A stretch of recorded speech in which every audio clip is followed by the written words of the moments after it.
Hello. Sabay tayo online study. Break time muna. Ayusin muna natin itong bulaklak. One of my medyo ano tayo ngayon eh.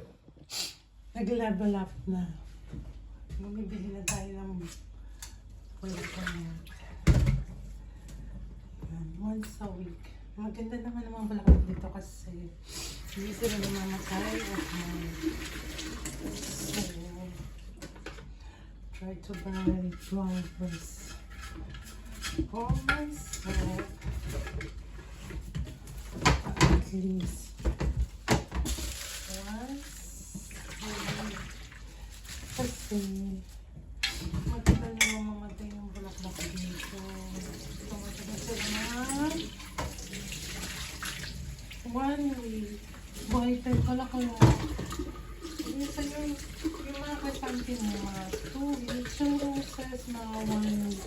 Pero kailangan mo siya lang din sa iba. Kapagod siya. Ayan.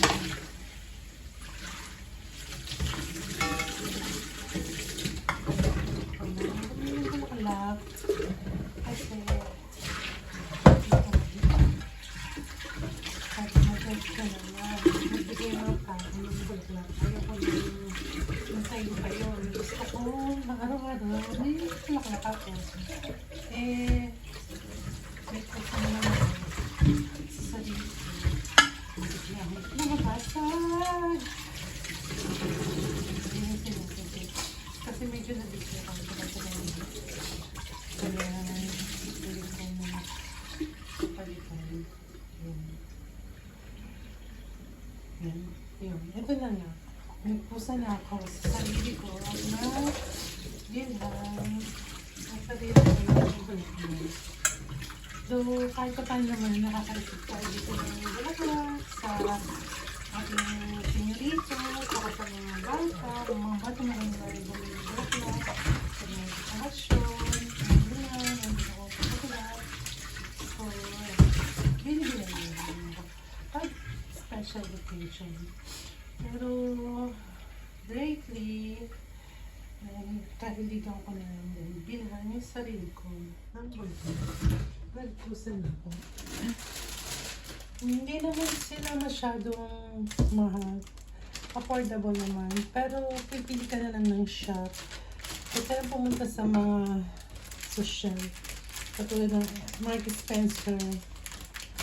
Mahal ang bulaklak doon. Medyo kumita-mahal. Pero maganda naman. Saka yung mga flower shop. Mga bulaklak. So, kung bulaklak, ito ay tawag dito. Mixture. May something, tapos may roses. Ayan. Is only 4 pounds. Sa, normally, doon ako bumibili sa Lidl o kaya sa Aldi. Mas mura kasi sila. Pero kailangan maaga ka mong bibili doon para makapamili ka. Saka may daming choices kasi mabilis sa mga others. Pero pag sa ibang shop mo sila binili o kaya sa flower shop, iba ng presyo. Siyempre may kamahalan na. So 4 pounds ito. So, pag nag-convert ka pa, magkano? 60? 300 ba? Sa atin? Ganyan. Itong ganito karaming bulaklak. Siguro pag sa Pilipinas, yung mga 300 or 400 ba? Sabihin nyo kung tama ko mo. Ayan. Tupitin na natin. Hindi naman ako marunong mag-arrange ng bulaklak. Basta lagay-lagay lang dyan. Okay na yan. Tinagupit ko lang yung tangkay here horizontally kasi na-realize pag ginagawa ko siya, tumatagal yung bulaklak. Mas na-absorb na yung water. Ayan. Siguro pag sa Pilipinas, mas madami kang bulaklak na mabibili. Pero mabilis naman siguro. Ayan. Piling amo tayo, pabula-bulaklak pa. try ko lang ulam. Yung napambala ko lang kasama luto.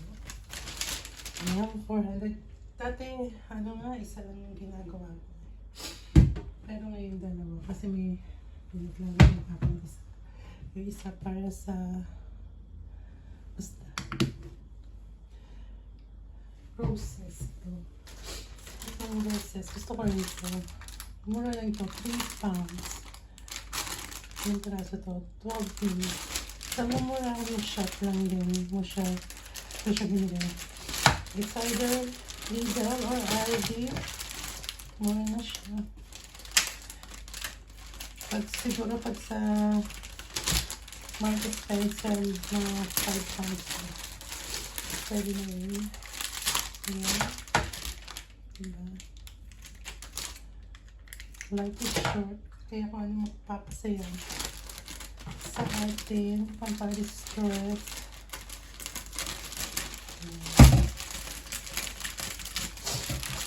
Ayan na po. Okay. Ginagupit ko lang din yung pinakandulo. Ginagawang diagonal. Manila. But ito hindi masyado matinig. Minsan may rose na sobrang antinig. Masyakit siya sa kamay. Okay.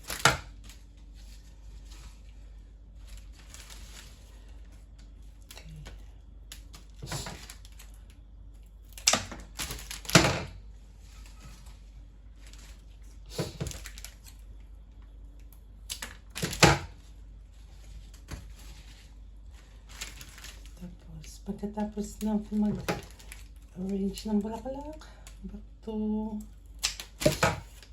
ating mga sa ating ina-oral. Tapos yan, nung matapos na yun, tawag sa doktor. Tapos narating na sa mga bata. Kaya madali na. Natutuwa ko sa mga rose dito kasi pag maganda yung nabili mo, nabubuhay siya. Nabubuhay, bumubuka yung bulaklak. Talagang parang sa garden siya. Pero minsan, namamatay lang siya. Wala nang kakatulog dito. Pero minsan talaga parang siyang buhay na buhay. Lumalaki yung mga yan. Ganyan. Ayan.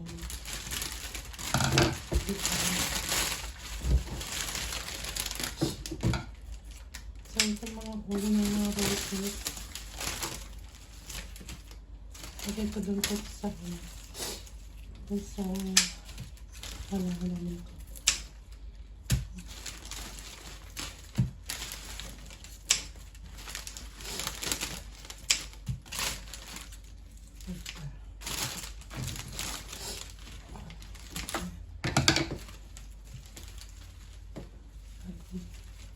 Hindi ko muna siya tapon. Ito muna siya dito sa aking halaman. Maganda siya dito.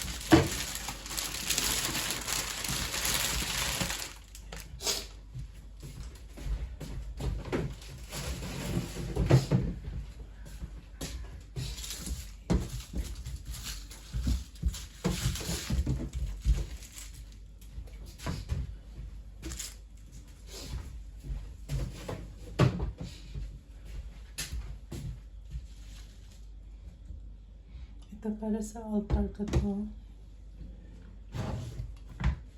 Ito para sa picture ko. Doon sa baba. Sa anak ni Hades. Doon ko siya nilalagay. Okay.